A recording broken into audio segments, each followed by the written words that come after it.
Bienvenida familia nocturna a esta oscura fogata de historias. El día de hoy les voy a hablar acerca de casas abandonadas, encuentros en hospitales y brujerías macabras. Pero antes de iniciar, permítanme decirles algo. Familia nocturna, denme un segundo con una parte de invitados que aún no forman parte de la familia. Si tú aún no formas parte de la familia, es la primera vez que estás aquí y no sabes ni de qué demonios estoy hablando, detente, porque te reto a que sobrevivas a este video. Y que al final del video, sin que hayas puesto una sola pausa, me digas en los comentarios, narrador, sobreviví, ¿y ahora qué? Y entonces, al final del video te daré una sorpresa. Una vez dicho esto, comencemos con esta oscura fogata de historias.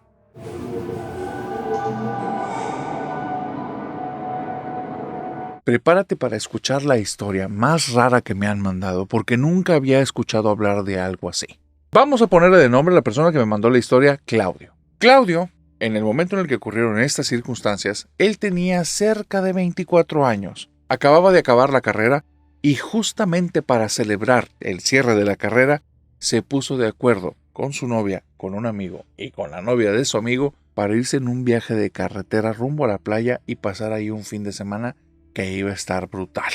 Llevaban dentro del carro un montón de botana, un montón de alcohol, pero Claudio, a pesar de llevar bastantes botellas y un montón de cosas que comer, es un tipo sumamente responsable.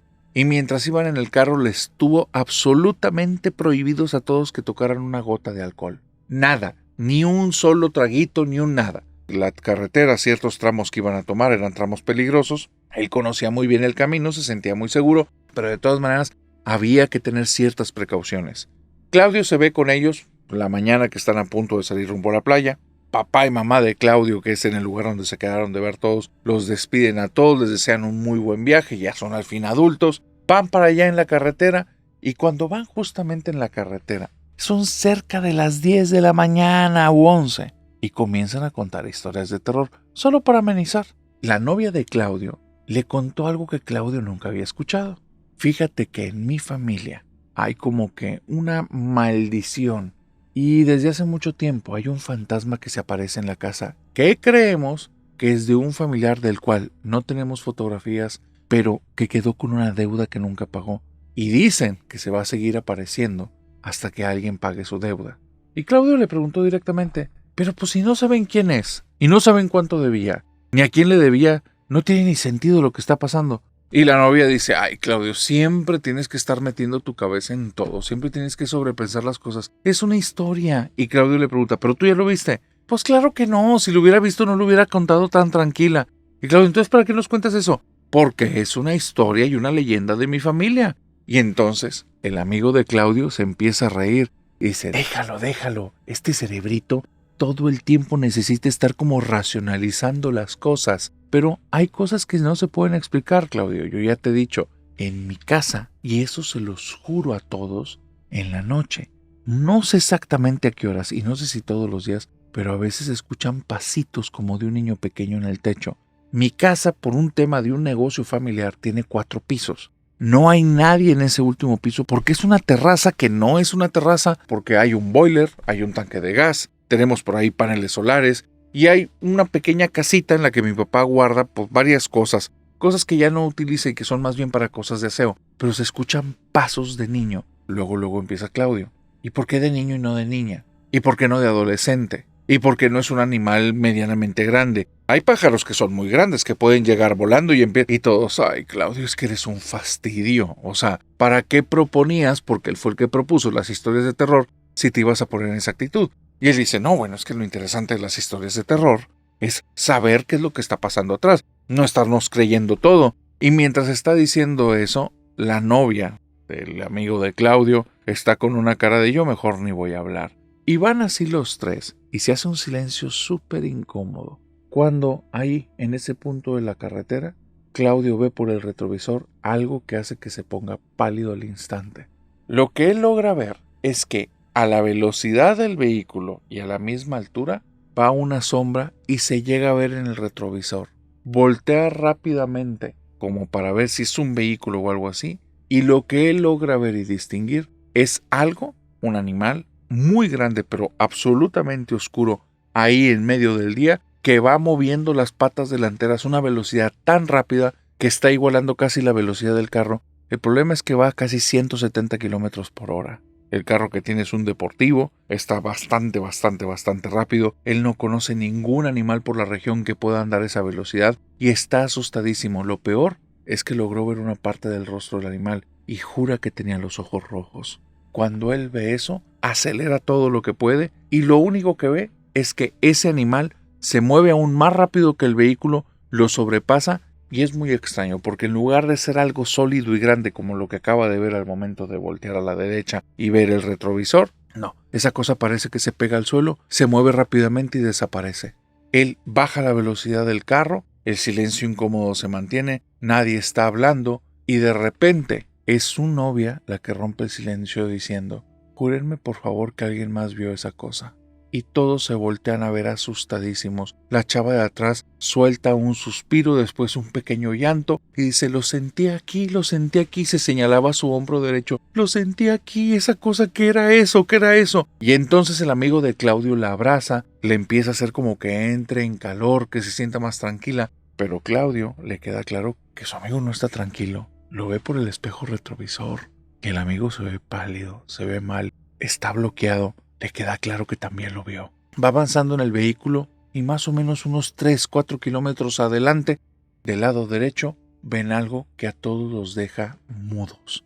Hay un oso, alto como de 2 metros, parado levantando sus patas delanteras hacia arriba, con los ojos rojos como si tuviera unos LED adentro. El pelaje es tan oscuro que aunque la luz del sol le da, parece más bien una mancha ahí. Parece como si fuera tallado en madera o en piedra o en algo de este tipo. Así es que Claudio, por inercia, comienza a bajar la velocidad. Va casi 20 kilómetros por hora cuando pasa justo al lado de él y entonces esa cosa, en un abrir y cerrar de ojos, ya no está.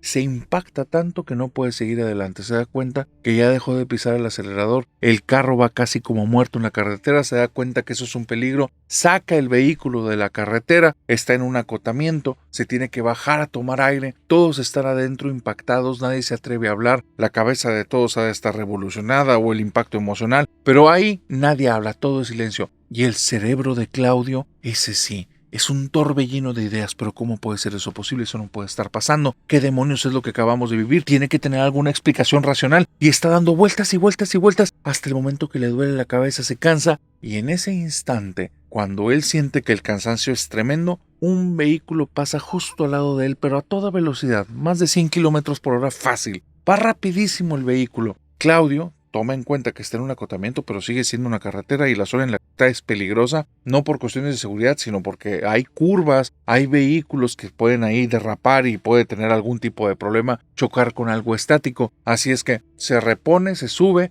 y es ahí, cuando se sube y empieza a acelerar, que escucha un choque tremendo a la distancia. Empieza a avanzar en el carro, nadie se atreve a decir una sola palabra y adelante, 1 kilómetro, kilómetro y medio o 2, está ese vehículo que los pasó a alta velocidad. Chocó con un caballo que estaba cruzando el camino y por la velocidad a la que iba, parece que las personas que iban adentro no todas sobrevivieron. Aquí hay una situación. La cabeza de Claudio no deja de decirle: si no te hubieras detenido, si esa cosa no los hubiera seguido, tú estarías en el lugar de ellos. Y Claudio esa idea no la va a poder dejar. Ni siquiera llegaron a la playa, se regresaron. Fue un impacto tan grande que no se sentían ya cómodos. ¿Qué fue lo que vieron? ¿Qué fue lo que los siguió? ¿Quién sabe? Y después de eso, la mente de Claudio le va a empezar a decir que eso que sucedió es mentira. Probablemente fue un sueño. Muy probablemente era un vehículo negro que lo habían tuneado de alguna manera. O sea, le habían hecho modificaciones para que tuviera algún tipo de luz roja. Se les pegó para asustarlos y ellos se imaginaron cosas. Hay también camionetas que son temáticas y pudieron haber visto algo así. Puede ser simplemente una histeria colectiva. Uno de ellos dijo esa idea, a todos se les metió en la cabeza y después todos estaban diciendo que les pasó. Y la mente de Claudio los siguientes años va a estar inventando 1001 situaciones. Pero hay algo muy extraño, porque después de todas esas historias que se cuenta a sí mismo, algo dentro de él le dice que no las cree, que hay algo más ahí. Y no sé cuántos años pasaron, tal vez un lustro, tal vez una década, pero de repente Claudio, ya con otra novia a punto de casarse, comenzó a contar esta anécdota en la familia y sucedió algo tremendo. Los familiares no se quedaron impávidos, no se quedaron como si no les importara, no se quedaron a burlarse de el nerd de este muchacho que siempre es un intelectualoide. No. Se sorprendieron, se quedaron en blanco, se quedaron mudos, como si supieran de qué estaba hablando. Pero era una historia que Claudio jamás le había escuchado a nadie. ¿Por qué estaban reaccionando así? ¿Por qué la familia se ponía pálida? ¿Por qué se quedaban boquiabiertos? ¿Por qué empezaban de repente como a intentar hablar y se detenían? ¿Por qué se veían con culpa unos a otros? Y entonces empezó a investigar de uno por uno. Y se topó con que todos los hombres en el lado paterno de su familia, todos, se han topado con esa cosa. Se topó con un tío que a él le gustaba ir a cazar al bosque.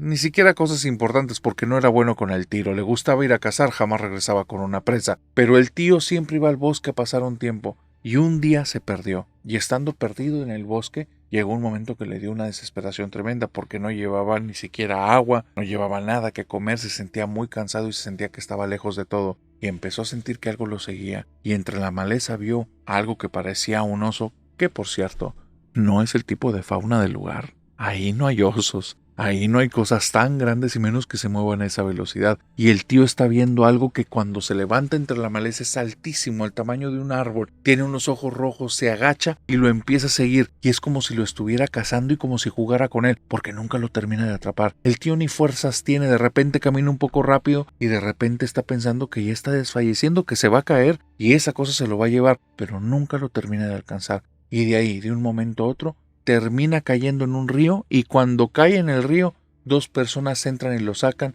y él está seguro que cuando lo estaban sacando y vio al otro lado del río, esa cosa estaba entre la maleza viéndolo. Eso lo hizo pensar desde entonces que los bosques estaban malditos. Pero ahora que escuchaba a Claudio, maldita sea, gracias a esa cosa encontró a las personas. Gracias a esa cosa no terminó más perdido en el bosque porque él iba totalmente en otra dirección.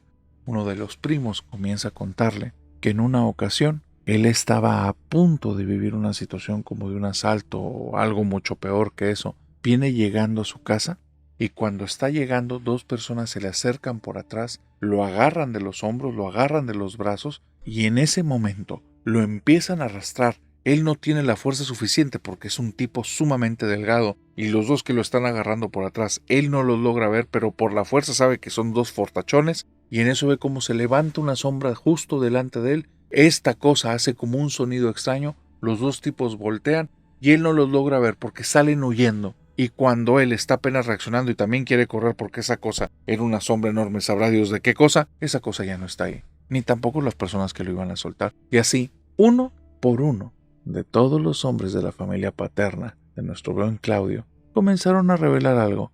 Esa cosa que tanto los aterró, parece que realmente los había protegido.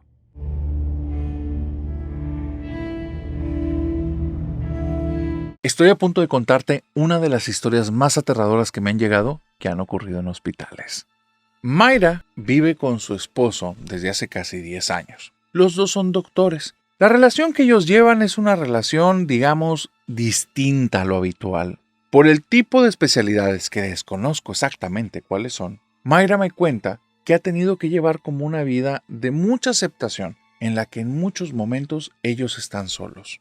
Las guardias que actualmente está haciendo Mayra son guardias que a veces son de 3 días en el hospital y después se llega a ir hasta 5 días de descanso. Desconozco si está estudiando algo específico, alguna especialidad, o si es algún tipo de trabajo concreto, pero tiene que ver con su especialidad. Y Mayra está en un área en la que en los últimos 2 meses prácticamente no ha habido pacientes. Pero eso no la salva de que tenga que estar ahí los 3 días. Es en esta racha, en estos momentos, que Mayra vive como un choque de cosas.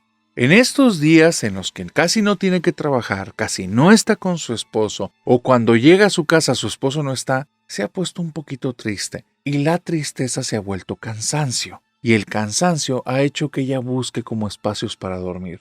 No es una persona poco profesional, es que es un ritmo tan pesado y tan cansado que a veces le conviene ir a buscar ahí alguna habitación totalmente vacía y dormirse un par de horas para volverse a reponer mental, física y emocionalmente.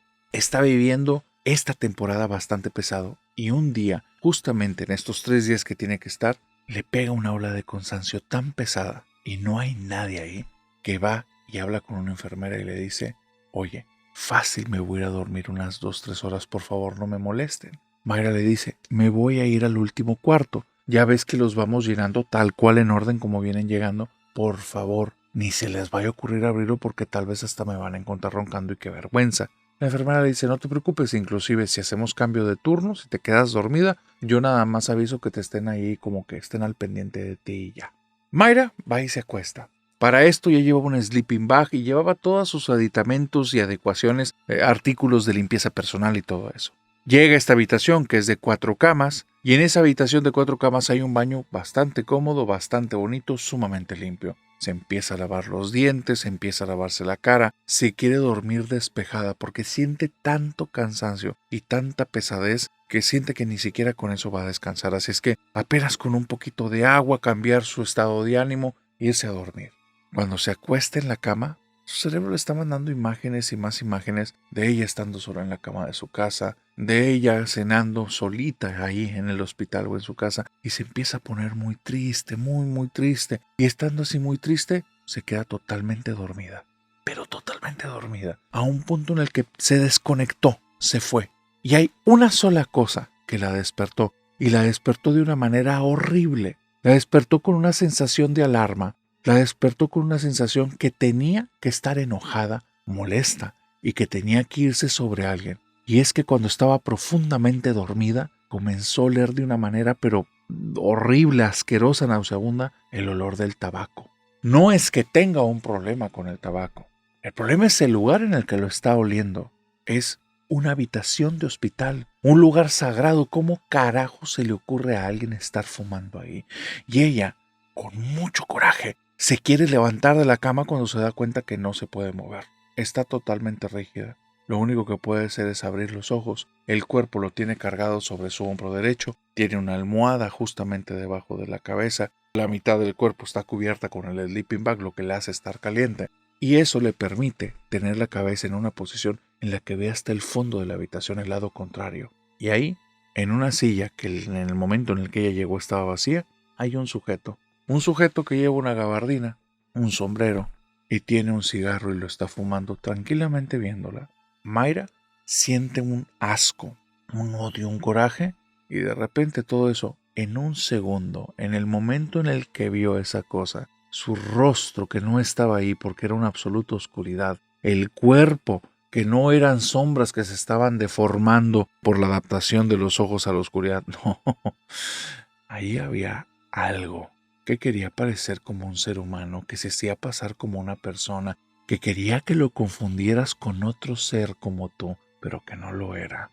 Y una vez que Mayra comenzó a verlo, algo sucedió dentro de ella, porque todo el coraje se transformó en miedo, y un miedo profundo, y unas ganas de llorar tales, que sus ojos comenzaron a derramar muchas lágrimas al punto que no la dejaban ver, y entonces ve que esa cosa se levanta y se empieza a mover. Y Mayra entra en un ataque de pánico y quiere gritar y quiere moverse y quiere zarandearse y escucha esos pasos que se van acercando poco a poco, a poco a poco y no quiere que esa cosa, que sea lo que sea, la toque, que le vaya a hacer algún daño, que le vaya a causar algo. Y el olor, el aroma del tabaco es asqueroso, cada vez más cerca, pero no es un tabaco normal. Es tan potente, tan nauseabundo, que Mayra estando ahí siente que se va a asfixiar, que no puede respirar, que le falta aire, y entonces están ahí, los pies justo al lado de la cama. Ella ya ni siquiera logra ver nada enfrente de ella, porque los ojos los tiene opacos, los tiene como todos vítreos, no logra ver nada, y de repente se puede mover. El cuarto está totalmente vacío. La puerta se abre de golpe y una enfermera se asoma y le dice: Mayra, tampoco seas estúpida. Aquí no puedes estar fumando. Y le cierra la puerta de golpe y se va. Y Mayra, en absoluta oscuridad, agarra el sleeper y tiene que ahogar todo el llanto y toda la ansiedad y angustia que estuvo sintiendo. Cuando sale de ahí, empieza a preguntarle a la enfermera que qué demonios había pasado y le contó todo lo que te acabo de decir. Y la enfermera le dice: ¿no te dije que ahí dicen que se aparece don Teodoro? ¿Quién es ese don Teodoro? Dicen que era un brujo, que no le gustó cómo lo trataron y que maldijo ese lugar. Pero son puras historias, Mayra. Y Mayra, con los ojos llenos de lágrimas, se le quedó viendo a la enfermera y le dice: no son historias, no vuelvas a dejar que alguien duerma ahí solo. Se va y me dice: narrador, estuve buscando como loca mi baja del hospital, tardé 3 meses. 3 meses llena de angustia, sintiendo que me estaban persiguiendo, rota por dentro porque no podía estar en ningún lugar sola porque sentía que esa cosa se iba a aparecer. Me ponía mal antes de dormir. Le pedí a mi pareja que por favor faltara al trabajo, cosa que no podía hacer. Me iba al trabajo a dormir pidiéndole a algún enfermero, pagándole que se quedara contraturno para que me vigilara, para que no me quedara sola. Una locura hasta que me pude cambiar. Esa cosa no sé lo que era, pero lo que sí sé y te puedo decir es que quería destruirme. Y en mi caso, momentáneamente, sí lo logró.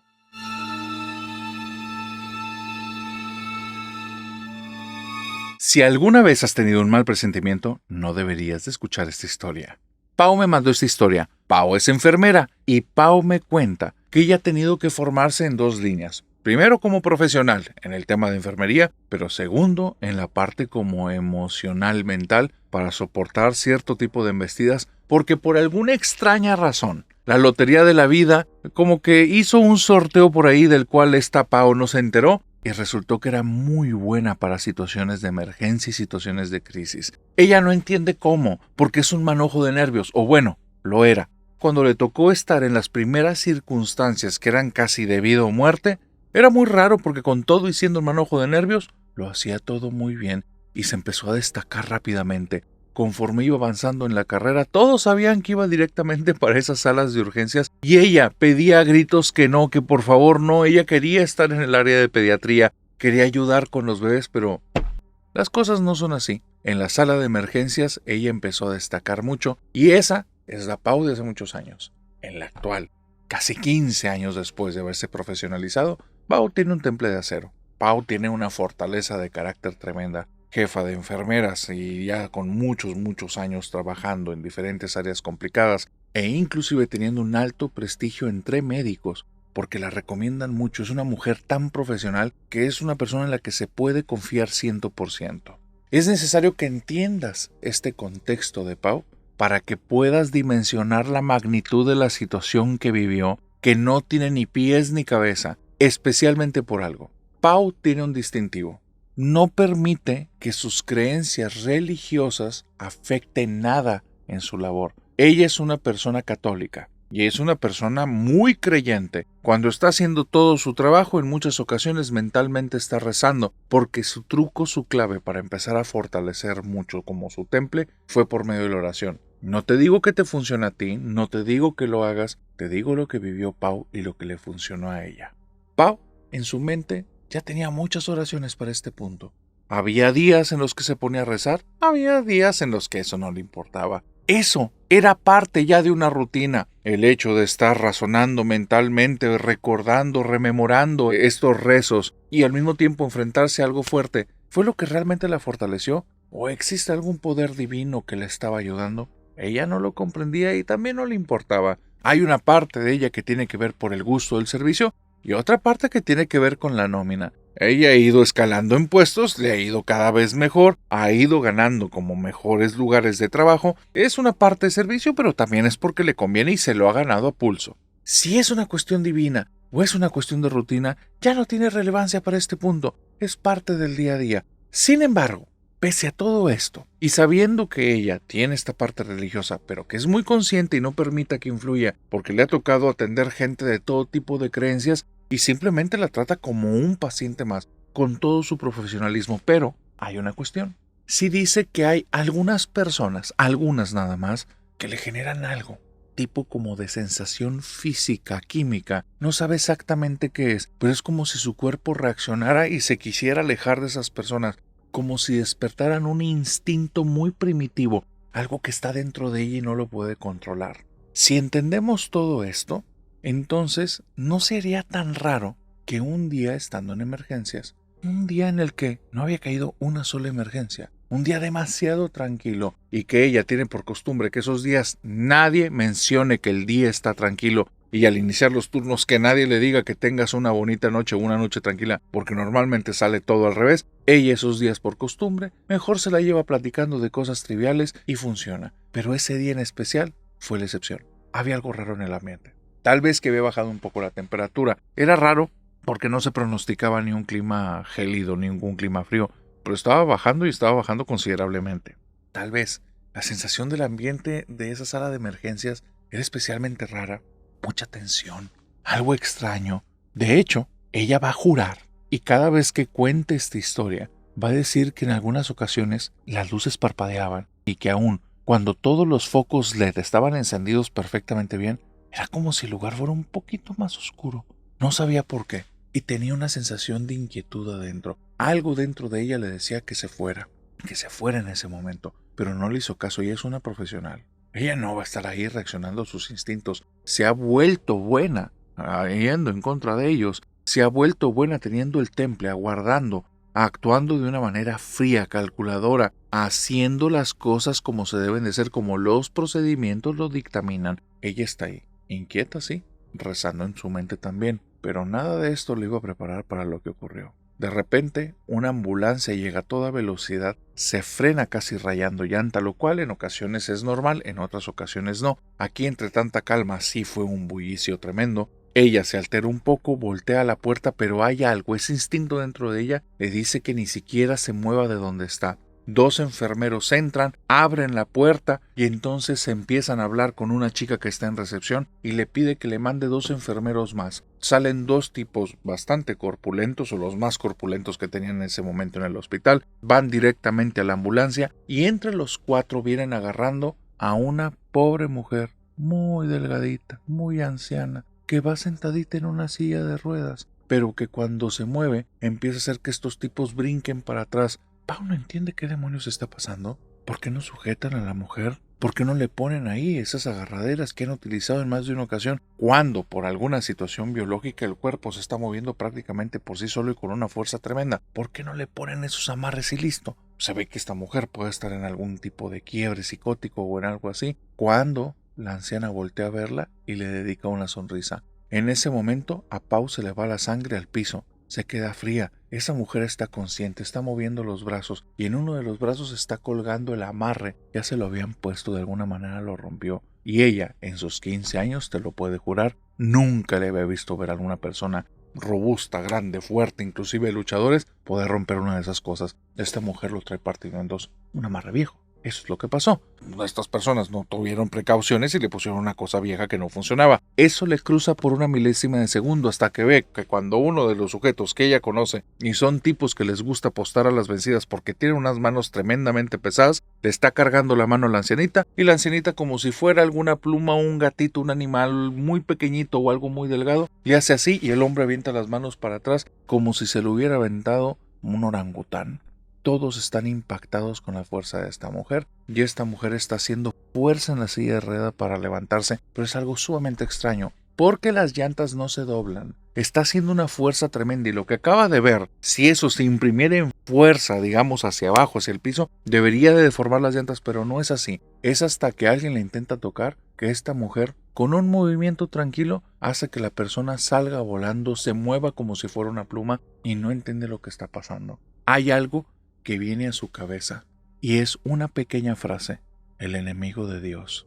Y cuando ella piensa en eso, el corazón se le acelera, no sabe qué hacer y la anciana va caminando. Y va caminando directamente para ella. Y los otros 4 tipos le intentan agarrar de los brazos. El tipo de la ambulancia está pegado a la puerta, ya ni siquiera quiere salir. El otro tipo que venía con él va unos pasos adelante, pero ya fue golpeado en 2 ocasiones. Los 2 enfermeros no son suficientes. Y es entonces cuando esta Pau tiene que guardar compostura y dice: no dejes que se entre aquí. Toma tu papel como profesional. Y les dice a los 2: los 2 me la agarran y me la ponen en esta camilla ya. Y ahí al lado de ella había una camilla que estaba esperando a alguna persona que llegara a la zona de emergencias. Entonces señala la camilla y la anciana se empieza a reír, pero con una voz que no le corresponde. Y Pau ya está bloqueada de oídos. No le va a hacer caso, pero otra parte de ella está muerta de miedo. Eso no le había tocado vivir. Eso no es un ataque psicótico. Esa voz que le está saliendo es muy, muy, muy extraña. Ha vivido muchos ataques psicóticos y ese no es uno. Aparte, la sensación de malevolencia es tremenda, pero es muy raro. Otra parte de su cabeza le dice que no se mueva de ahí. Los 2 enfermeros, con toda la fuerza que pueden, le están moviendo, le gritan a los 2 tipos de la ambulancia. Para este momento los 2 de la ambulancia ya se salieron y se están yendo. No quieren saber nada más de esto. Y es entonces cuando los 2 enfermeros la ponen a la mujer en la camilla, y cuando la ponen en la camilla, la mujer quiere como volverse a levantar y ya no puede. Y está ahí, está pegada a la camilla y se ve molesta y empieza a bufar, pero con un coraje tremendo, y voltea a la pared y algo se le prende en la cabeza de Pau. Entiende lo que está pasando. Les dice a los dos que se queden ahí con ella, se da media vuelta, comienza a caminar por uno de los pasillos, entra por otro de los pasillos del hospital, que si tú estuvieras ahí es la primera vez que vas, te pierdes en la cantidad de pasillos que hay, pero ella sabe perfectamente a dónde está yendo. Y va caminando entre pasillos y va abriendo puertas y va moviendo atajos, y de repente está del otro lado de la pared, donde está la mujer ahí, acostada, donde no se puede mover. Pau está dentro de la capilla. Y adentro de la capilla hay un sacerdote que está hincado, volteando hacia la pared, donde hay un crucifijo, y está rezando. Y Pau se acerca y le dice, lo ocupamos en emergencias, y el padre solo voltea, mueve la cabeza y dice, lo sé, permíteme. Termina de hacer unos rezos, camina junto con Pau. Cuando llega ahí, el sacerdote llega directamente, le pone el estol en el hombro y comienza una oración de liberación. La mujer deja de reír, deja de hacer bufidos y simplemente queda desmayada. 2 o 3 días después va a llegar un sujeto delgadito, chaparrito, va a decir que es el nieto de esta mujer, que viene a sacarla del hospital, que ya no es necesario que esté ahí. Pero Pau descubre algo muy raro. Ese día es un día que hace mucho calor, y este sujeto trae una camisa de cuello alto muy cerrada y trae unas mangas largas muy cerradas, y es ahí, en alguno de esos movimientos, que descubre símbolos, probablemente esotéricos, mágicos, satánicos, algo relacionado con eso, y le queda la duda, ¿ese es el sobrino o es algo más? Finalmente, por temas legales, no puede hacer nada y se terminan llevando a la anciana. Pero es la primera vez que Pau lo dice y lo deja claro, estuvo enfrente del enemigo de Dios.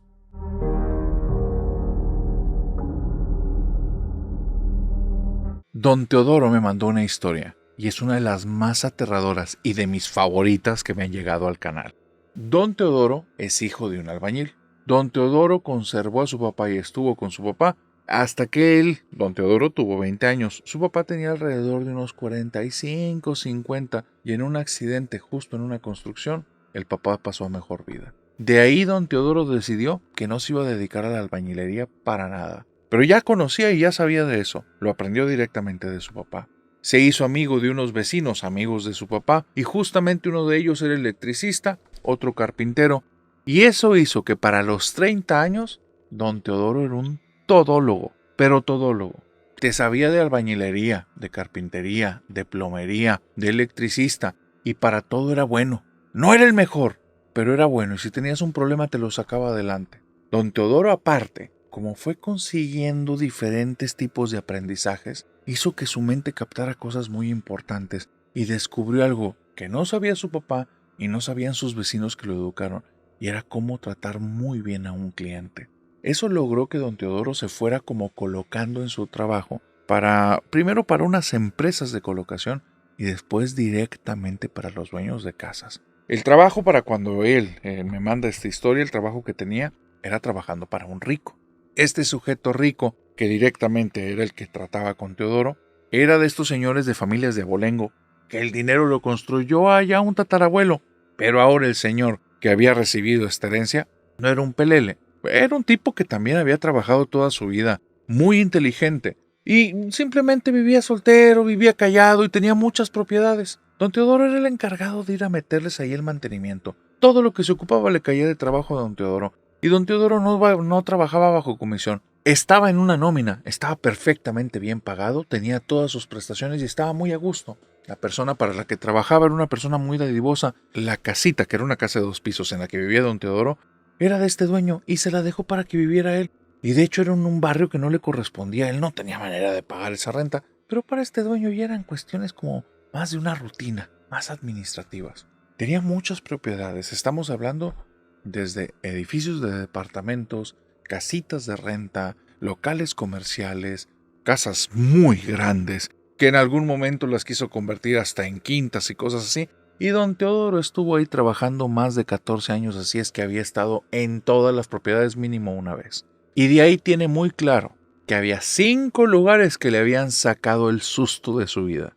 El primero fue una casa que esta persona estaba como llevándola en un litigio y finalmente él ganó el litigio y entonces fueron ahí a hacer como una recuperación del lugar Cuando llega la policía, el actuario y todo eso, le hablan a don Teodoro para que venga a hacer un dictamen de qué tal están tuberías y mil y un cosas, porque aparte les sabía la cerrajería y les podía ayudar para abrir algunas puertas si estaban cerradas.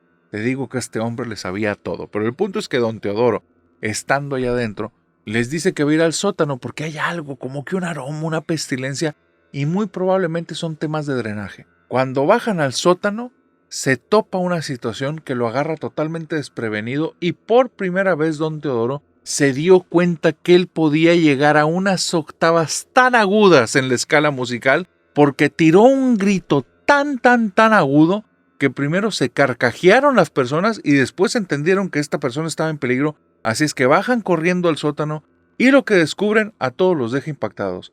Ahí, en el sótano de esa casa, había un ataúd y tenía dentro un cadáver. Y don Teodoro está que no lo puede creer, nunca había vivido eso y lo agarró totalmente desprevenido. Él había bajado, llegó el hedor, lo estaba buscando y sin darse cuenta ya tenía las manos en el ataúd, ya estaba ahí. La policía al final no pudo entregar la casa en ese momento, pues era prácticamente ya la zona de un crimen y finalmente no, parecía que alguna situación pasó, sí un crimen, pero más de un tema como administrativo, una mala gestión. Era un familiar, causas naturales, todo estaba bien. Pero bueno, el punto es que don Teodoro te cuenta cómo le fue en el baile y en ese baile le fue mal. Le dio un muy buen susto. En la segunda casa a la que fue, era una casa que la tenía rentada este señor desde hace muchos años, una señora mayor. La señora mayor acababa de pasar a mejor mundo y entonces le pedían a don Teodoro que no fuera a reparar nada, que fuera a limpiar y que agarrara cositas que le gusten. Si ve un mueble que le gusta, un silloncito que le gusta, que se quede con todo. ¿Por qué? Porque la mujer no había dejado familia. Y aparte de eso, la mujer prácticamente era como algún tipo o de concubina del señor años atrás, o de una persona con la que tenía una relación, porque hasta donde don Teodoro sabía, ella no pagaba renta. Ella rentaba el lugar, pero no pagaba nada. Así es que don Teodoro entiende que pues, los muebles realmente son del señor y las cosas que estén ahí son de su patrón. Se los estaba regalando ya que no los va a utilizar esta mujer y muy probablemente conociendo a este señor, lo que iba a hacer el patrón era renovar toda la casa para ponerla en renta y ahora sí bien cobrada pues, por todos los años que no estuvo cobrándola. El problema es que cuando don Teodoro entra, empieza a cambiar un poco la idea y la idea de concubina y la idea de una novia tal vez cambió y tal vez era algo más. Tal vez él no protegía a ella, tal vez ella lo protegía a él, porque lo que se topó es absolutamente la casa de una bruja. Todos los detalles que estaban ahí era de una persona que manejaba rituales y manejaba cosas que eran como bastante oscuras. No te lo digo por tener como una preconcepción o juzgar, sino que cuando entras en una sala y ves un cráneo arriba de la mesa y está arriba de una tabla que tiene simbologías puestas, notas cera derramada por ahí y en las paredes hay signos que parece que fueron puestos como con sangre, por ese aroma que te da como metálico el lugar, que parece que es una zona de sacrificio, de que todas las ventanas están pintadas de negro y realmente el lugar de forma literal es bastante oscuro. Don Teodoro está asustado, no le gusta nada ese lugar y no pretende llevarse nada. Sin embargo, su patrón le dice: don Teodoro, usted es la persona en la que confío, si nada le gusta todo lo puede tirar, pero no va a entrar nadie más y usted se va a encargar de limpiarlo. Y don Teodoro jura y perjura que en más de una habitación escuchó que alguien cruzaba detrás de él de una habitación para otra, que se abría y se cerraba una puerta, que hubo una voz que de repente le decía Teo, Teo, pero él se cerraba y él estaba trabajando y empezaba a trabajar más acelerado y eso sí, ha sido el lugar en el que más se ha tardado en trabajar, porque él nada más llegaba a trabajar ahí de 11 de la mañana a 3 de la tarde, hora cuando el sol está en su máxima, cuando la temperatura era muy alta y cuando él estaba tan cansado y tan acelerado que no se iba a fijar en esas cosas. Nada ni nadie, ni ninguna cantidad de dinero, ni ningún poder en el mundo iba a ser capaz de que él entrara en esa casa en la noche. La sensación no le gustaba, menos lo que veía y mucho menos lo que tenía que sacar. Él ya llegó un momento en el que prácticamente a ojos cerrados, en bolsas de basura que estaban reforzadas 3, 4, 5, una dentro de otra, iba metiendo cosas que no quería ni ver. Todo se fue a la basura en esa casa. Todo. La tercera casa en la que don Teo fue para tratar con este patrón fue una casa que le generó como una sensación muy extraña. Lo hizo tener un poco de miedo, pero que era más bien como que incomodidad. Él decía que era como si un transformador de luz estuviera al centro de la casa y nunca se apagara. porque cuando ibas llegando al centro, en cualquiera de sus 4 pisos, todos los vellos del cuerpo y su cabello se levantaba, todo, absolutamente todo. Y la cantidad de electricidad que se sentía ahí era algo atroz. Él iba a hacer justamente reparaciones de electricidad y en la casa no tenía ningún desperfecto. Simple y sencillamente, ese problema que había en el que todos los vellitos se levantaban y el cabello también, nunca entendió por qué pasaba. Revisó cableado, revisó conexiones, bajaba la luz y seguía pasando lo mismo. Nunca entendió. Lo más raro también era el dueño, el patrón. Cuando le pasó el reporte, lo único que le dijo, me lo esperaba. No te preocupes, cuando volvamos a ocupar tus servicios te decimos déjala así. Y no le metieron más mano. ¿Qué hicieron con esa casa? A don Teo no le tocaba enterarse. Él iba a hacer nada más trabajos, y cuando iba a hacer trabajos de reparación, a lo que vas. Hay una casa en la que don Teo especialmente recuerda que se asustó bien, pero no fue la peor de todas. Y era una casa en la que cada habitación tenía las paredes todas cubiertas en espejos. Cada vez que entraba en ese lugar, era una sensación horrible por algo extraño. Él te puede asegurar, y te lo puede jurar hasta por lo más sagrado, que él no tiene problemas en la vista, o en ese tiempo no los tenía. Y cuando entraba en las habitaciones y encendía la luz, podía ver perfectamente su reflejo en los espejos. Pero 1 o 2 minutos que permaneciera dentro de ese lugar, y volteaba al mismo espejo, y la figura de él se había deformado por completo.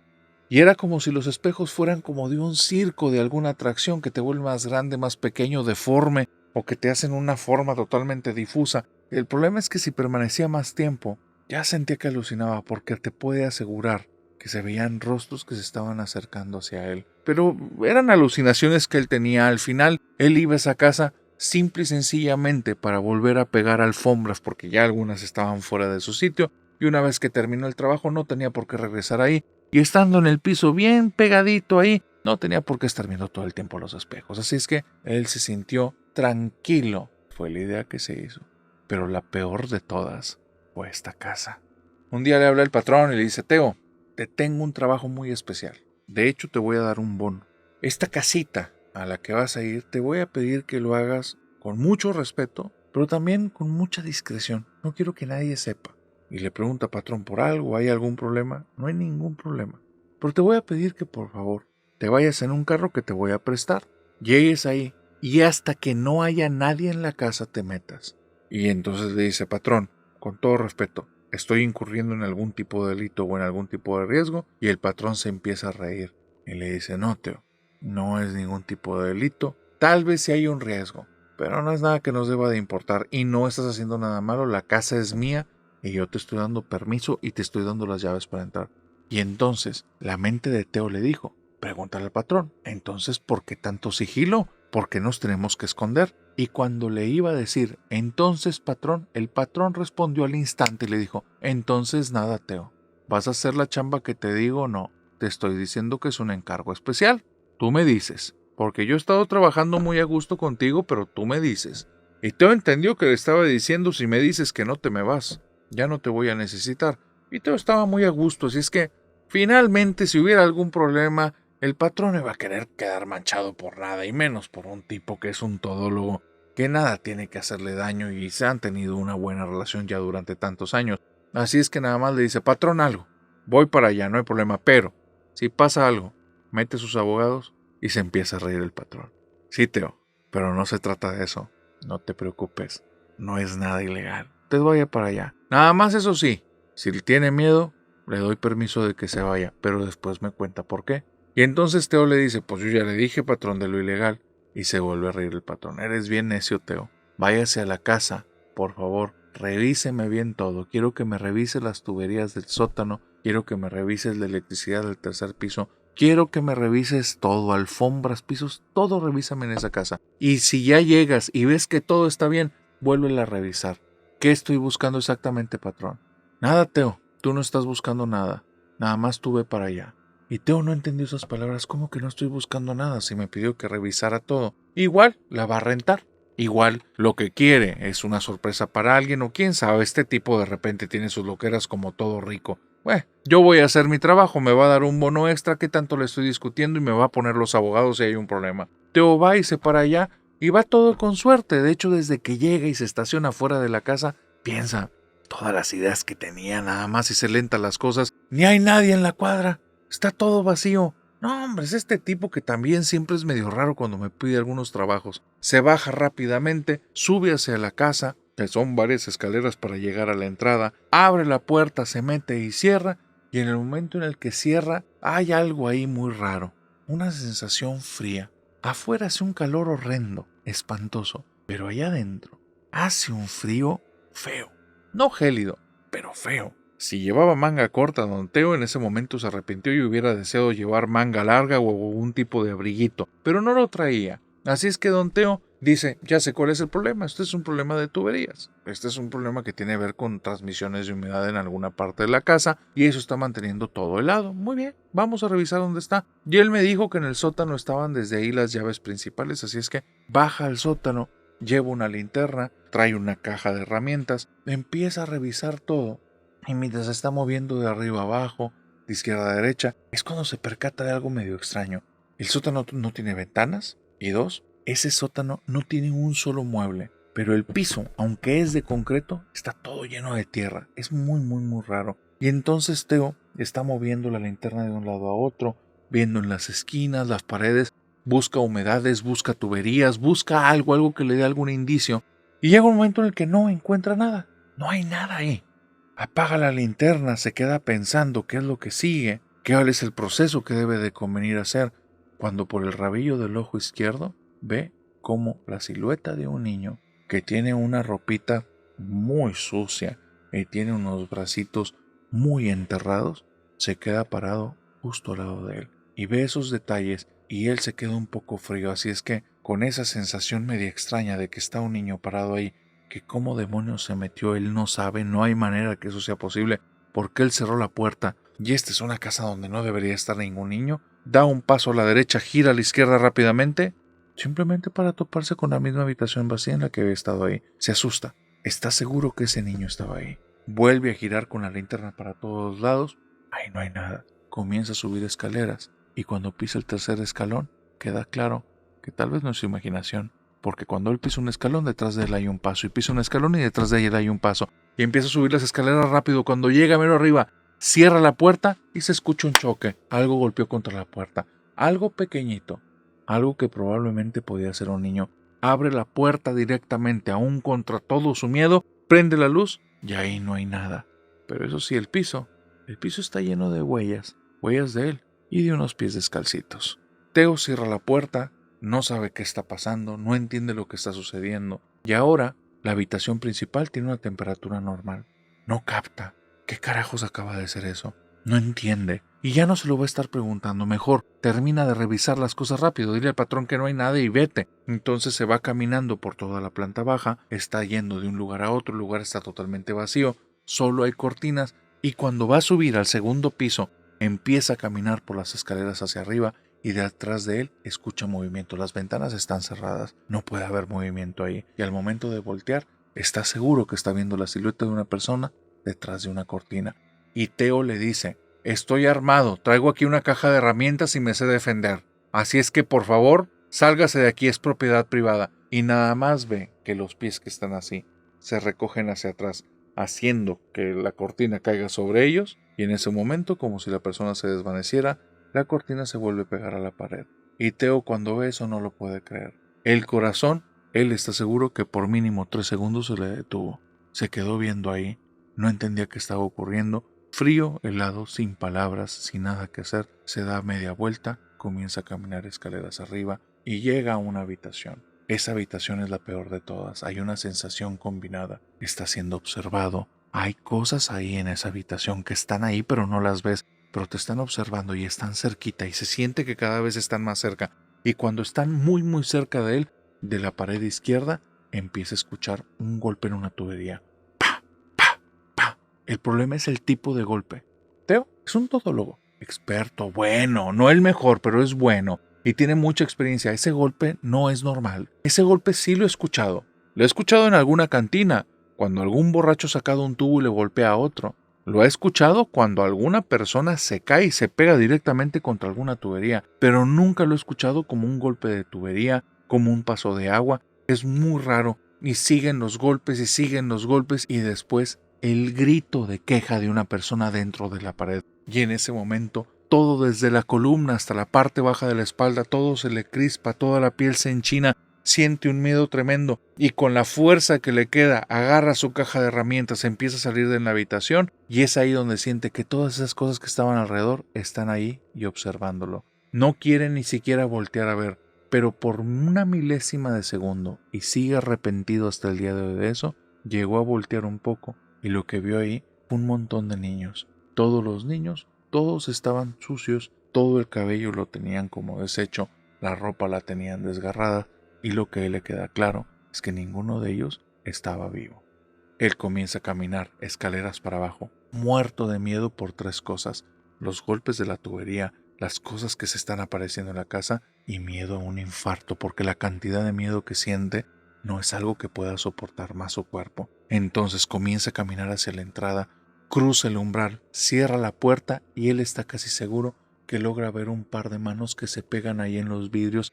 Ya no quiere saber nada, cierra con las llaves, se va directamente a su carro y estando ahí empieza como en un choque, el cuerpo le empieza a temblar, las piernas se empiezan a mover, él no puede ni siquiera respirar, se empieza a golpear en la cabeza porque el cerebro es como si le hubiera estallado y no pudiera hacer que las ideas se configuren, empiecen a tener algún orden en especial y de repente respira. Y es una combinación muy extraña. Un grito, un golpe en el volante y al mismo tiempo un llanto de un tipo de más de 45 años muy extraño hace que varios de los vecinos vayan saliendo porque dicen que el sujeto estuvo más de 5 minutos pegándose contra el volante, haciendo que el claxon suene. Se lo tienen que llevar a un hospital y en el hospital lo sacan de la crisis por medio de unos tranquilizantes y es ahí, en el hospital, quién sabe si después de 1, 2 o 3 días, que llega un rostro conocido. Un rostro que tiene mucho tiempo sin ver. Se sienta al lado de él este sujeto y le dice: Teo, ¿te encontraron en la casa? ¿Sí o no? Y Teo no tuvo que decir nada. Movió la cabeza de arriba abajo y le dice: bueno, te agradezco mucho los años que trabajaste con nosotros. Te vamos a indemnizar muy bien. Tú no te preocupes, todos los gastos del hospital están pagados. Gracias por tu servicio y lo lamento. Y Teo dice después de eso: nunca me volví a acercar. Me llegó el cheque, me llegó el dinero, pero ¿qué fue lo que hicieron en esa casa? ¿Qué eran esas cosas? Y fue donde entendí. Yo no fui a buscar nada, fui a que esas cosas me encontraran, pero no sé por qué.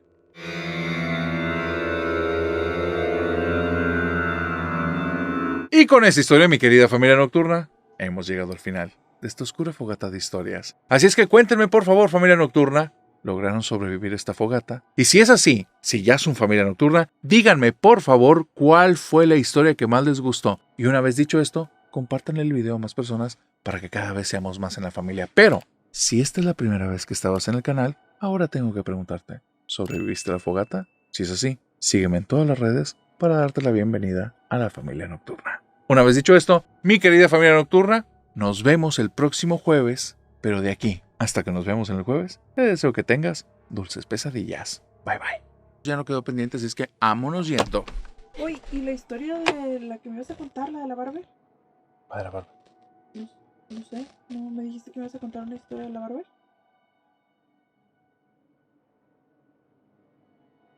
¿Cuándo te dije? Ayer. ¡Ah! ¿De cuando me corté el pelo? Sí, está buena. Ahí te va. Me fue a cortar el pelo. Que vamos, ya me hacía falta, ya me podían confundir con el lobo del más allá, ¿verdad? Entonces, voy a cortarme el pelo, pero bueno, por situaciones ya no pude ir temprano, me fui bien tarde. Y estaba buscando como que alguna barbería que estuviera toda abierta. Y digamos que en el rumbo en el que estaba, ni siquiera estaba cerquita, estaba como unos 4 kilómetros una barbería. Y faltaban 40 minutos para cerrar y dije, pues ya la última opción, porque ya estamos hablando que eran como las 9:20 y era muy tarde para el giro de barbería, ¿no? Pues bueno, voy. Y donde llego está un chavo, está cortando el cabello y llego y le digo, oye, ¿en serio no tendrás chance para un corte? Y se me queda viendo y me dice, a ver, aguántame. Y grita nada más, ¿otro o qué? Y se escucha una voz desde dentro que dice, ¡puro corte! Y entonces volteé y me dice, ¿puro corte o qué? Y yo ni estaba entendiendo nada. O sea, ya después lo razono y te digo, pero ya estando ahí nada más fue, ¡hey! Sí, y pensando, como ya me ha ocurrido en un chorro de veces, que no entiendo en lo que me estoy metiendo ya después, que porque dije que sí. Pero bueno, por inercia digo que sí. Y entonces me dice, entonces siéntate. Y pues ya me senté y dije, ok, sí me van a cortar el cabello. Y estaba pensando que le voy a pedir el corte, le voy a pedir lo de la barba, bla. Y en eso sale un tipo, todo un personaje. Es un chavo que está todo lleno de tatuajes así, en los brazos, en la cara, en el pecho. Y me dice, ¿qué onda, pa? Y yo dije, cabrón, ¿en qué me metí realmente? Y ya bien buena onda me sonríe y me dice, ¿tú eres el del corte? Y yo, ya, sí, vengo a cortarme el cabello. Y me dice, pues pásale, siéntate. Y bien buena onda el chavo, nada más que sí fue como choqueante porque nunca me había pasado. Y ya me empieza a contar, o sea, que él sí tenía un pasado de warrior. O sea, él había estado en muchos como problemas y se había metido en muchas situaciones. Y hay algo, no lo voy a decir, no lo puedo generalizar, pero me han tocado ciertas personas en la vida que la forma de ver, notas donde ya han vivido cosas gruesas. Pero Y como que, o sea, ¿qué era lo que veías? son los ojos. El ojo tiene un brillo, tiene una forma. Es que puede ser tanto la pupila como la parte, como las microexpresiones faciales, pero también es algo que le llamamos como el rostro de descanso, el rostro relajado, que es cuando por un momento dejas de estar consciente que alguien te está viendo y estás tú contigo nada más. Y ahí tu rostro tiende a una postura. Hay personas que esa postura es de enojado y hay personas que esa postura es sonriendo y hay otros que es totalmente relajados y hay otros que relajados es más bien triste. Y él no, él tenía como una mirada muy severa, como si estuviera alerta, como si estuviera a punto de que le pasara algo a él y tenía que estar en guardia. Entonces, y era una mirada como dispuesto a todo. O sea, no sé cómo describirla, pero es una mirada bien particular. Fue lo que yo vi, más allá de la cuestión de tatuajes. Es también porque a veces la cuestión de tener un tatuaje en una forma como tan vistosa, depende del contexto, pero puede significar que quieres mandar un mensaje. Y él, es que todo, él lo hubieras visto, el vato es un guerrero, o sea, fuerte, mamey, delgadito, alto, la mirada súper imponente, hablaba sin titubear nada, entonces todas esas pequeñas cosas para mí me dijo, este cuate, o sea, está de barber, pero esa es su segunda chamba, ¿no? Y ya donde me empezó a contar que ese es el tema, sí me empieza a decir que sí, que él había estado en unas situaciones bien gruesas y que de hecho, y ahí es donde se puso interesante porque me dijo, ¿tú qué haces? ¿A qué te dedicas? Y yo, cuento historias en internet. ¿De qué? Y yo, pues, paranormales, de terror. ¿Y crees en eso? Y yo, sí. ¿Por qué? Pues porque algunas me pasaron cosas. A mí también. Dije, a ver, pues cuéntame. Y ya me empieza a decir que estuvo metido en cosas bien gruesas y me dice, mira, fuera de ese tema, yo un día me voy a jugar fútbol. Así, jugando fútbol en la tarde. Y que me meten al pie a mí y a un compa. Y que nos ardimos. Y que nos aventamos. Y que sacaron una fusca, un cohete, una escuadra, una pistola. Me dispararon. Y entonces pues se movilizaron mis amigos. Llega una ambulancia para el hospital. Y estando en el hospital, yo estoy, o sea, no puedo respirar, no está funcionando bien lo que me están haciendo, me dieron justo en medio del pecho y de repente nada más siento, o sea, donde algo me jala así hacia afuera y me siento ya bien tranquilo y escucho a los doctores que dicen, hora tal y tal, falleció. Y yo les empiezo, o sea, se las empiezo a hacer de todos, ¿cómo que falleció? ¿Qué pedo? ¿Qué pedo? Pues aquí estoy, güey. No estás diciendo eso, no estás diciendo fregaderas. Y en eso, donde yo digo eso, me veo y estoy acostado ahí y me están tapando. Y yo me empiezo a desesperar por qué está pasando esto. Y entonces veo una luz y de repente siento mucha paz. Y ¡fum! Como si aire, algo me jalara y abro los ojos en mi cuerpo y estoy ahí, vuelvo a respirar y después ya no tengo conciencia de nada. Ya nada. Me dijeron que me morí, después me lo confirmaron que sí me había muerto, que estuve como por 2 minutitos así fuera y que después como que reaccioné y bueno, después de mi recuperación, viví 2 sucesos bien extraños que no sé si tengan que ver con eso o no, porque los viví en grupo. Me fui en carretera y estando en una carretera, de repente el que va manejando empieza a voltear mucho al retrovisor y de repente noto yo que está como estresado, medio pálido, asustado Y entonces le dije, ¿qué onda? ¿Nos están siguiendo o qué? Y me dice, sí. Y yo digo, chinga, güey. Y veníamos con 2 chavas, entonces, como que, ¿qué íbamos a hacer? Y yo estaba pensando pues, ¿por dónde le va a mover la camioneta? Y si nos paramos, ¿qué hago? Y de repente me dice, es una bruja. ¿Cómo que es una bruja? Y me dice, nos va a pasar, tú ve. Y dice, y te lo juro lo que vi. Una cosa enorme que tú pudieras decir que es un pájaro, pero las alas cubrían los 2 carriles de los carros y el cuerpo cubría completito el carro en el que íbamos. Nos pasó y la sombra seguía atrás y después ya nos cruzó completo. Esa cosa no le terminé de dar la forma y nada más vi que se fue y se metió ahí entre unos árboles y le dije a mi compa, dale con todo, dale con todo. Las chavas pálidas igual que nosotros y ya. Y como a los 2 años nos fuimos a la casa de unos conocidos y estaba ahí con la que en ese tiempo era mi esposa y empezamos a escuchar que nos están chistando desde unos árboles. Ella vivía en las faldas de un cerro, cerquita de ahí ya no había construcciones y ya empezaba más bien la maleza del cerro, pero ahí entre la maleza había árboles medianos y grandes y esos no era tiempo de sequía, entonces estaban muy verdes y se empieza a escuchar que nos hacen chit, chit, chit. Y se me hace muy raro porque pues si la van a hacer de todos o si quieren algo, no nos van a estar chistando. Entonces ya yo volteo y grito, ¿qué, güey? Pues qué. Y en eso suena un aleteo y me dice mi mujer de ese momento, me dice, es mi santita y me saca una medalla de la Santa Muerte. No se la andes haciendo de todos porque te va a ir mal. Dice, y te lo juro, donde digo eso yo le digo, no me andes con tus fregaderas, tú sabes que eso a mí no me gusta. Y se escucha otro aleteo y viene un pájaro como el que vimos en la carretera.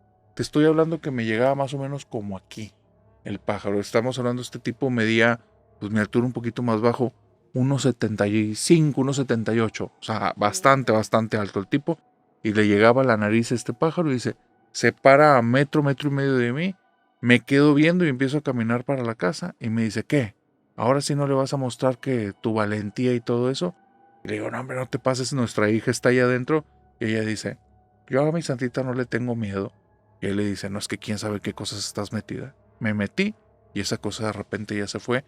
Pero estoy seguro que tenía que ver con el tema de un espíritu, una bruja o algo así. Y sí, todas estas cosas me habían pasado hasta que sí hubo una bien fuerte. Voy a la casa de un compa y me dicen que en la casa de ese compa asustan. Y mi compa me dice que es a raíz de un espejo. Estamos ahí varios amigos. Yo voy viendo cómo van y caminan a la habitación donde está el espejo y la persona que entra no es la misma que sale. Entran con energía, así de que vamos a ver, y salen asustados, apagados, como si tuvieran batería y se las hubieran bajado así a cero. Y yo dije, esta es por actuada, esta nada más para fregarme. Le dije, no, hombre, ¿verdad? Está el espejo. Y voy caminando, me meto y donde lo toco, siento como si mi cuerpo tuviera electricidad y la chupó el espejo. Y entonces le quito así la mano y ya siento donde traigo un peso encima, me siento todo descargado, me empiezo a ir y mi compa dijo que a partir de ese día empezaron a asustar más. A mí me suena que ese espejo como que te quitaba algo. Está buena, ¿verdad? Órale. Están buenas. Están muy buenas.